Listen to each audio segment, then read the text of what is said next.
I have a confession. I refinish a lot of furniture, but I'm still learning how to be effective at doing color matching. So this is a veneer, and I burned through the green a little bit on the edge, put on some Bondo, which is the white color. I have tried a couple of products over it already to try to get the color to come back to the original. I tried my original, I call them crayon sticks, and they really didn't do much. They don't deposit much color. Then I went to some markers that I have. These work all right, but it's hard to get just the right color, and they don't blend very well. So if you use something too dark or too light and try to blend it, it doesn't always work. Now, I had ordered some Blend-All sticks from Mohawk, which have been recommended, but I inadvertently purchased the wrong kind and I had to return them.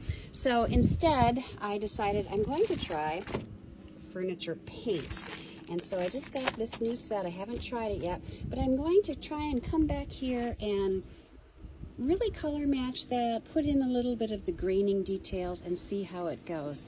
It's trial and error, but I'm willing to keep practicing until I can perfect it and find the best products. I'm just about to try to color match this with my new paints, and as you can see, they're brand new. I have several colors to choose from. As I eyeball them, I think the two that'll be best are this one and this one. So I'm going to put a little bit on a paper plate and then slowly start to apply it and see where I need to go from there.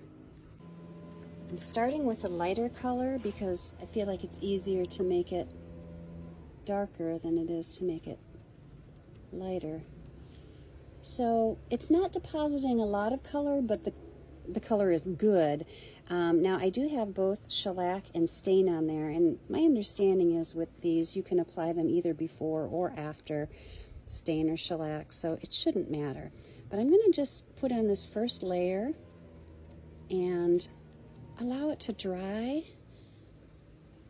and then actually before it dries I think I'll just try a smidge of this dark color and see what that does. Okay, I can see I should have just maybe mixed them together. So let me try that.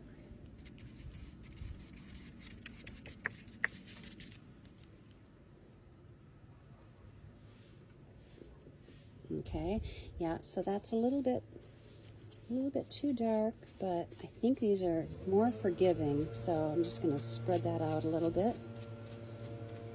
All right, so this is far from perfect, but it's a good start because the colors are looking similar, and I'll keep working on this.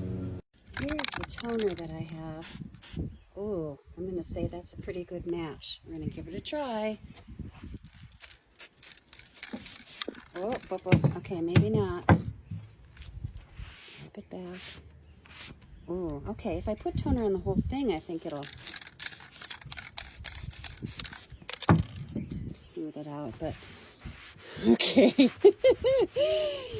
I'm not sure that this was the right move, but I'm committed now. Okay, clearly that was a little bit problematic. I think my toner is just a little bit too dark, or I need to just put it on the whole thing so that it's consistent. Steps forward, one step back. So that toner really messed up the overall coloration of this drawer relative to the other ones.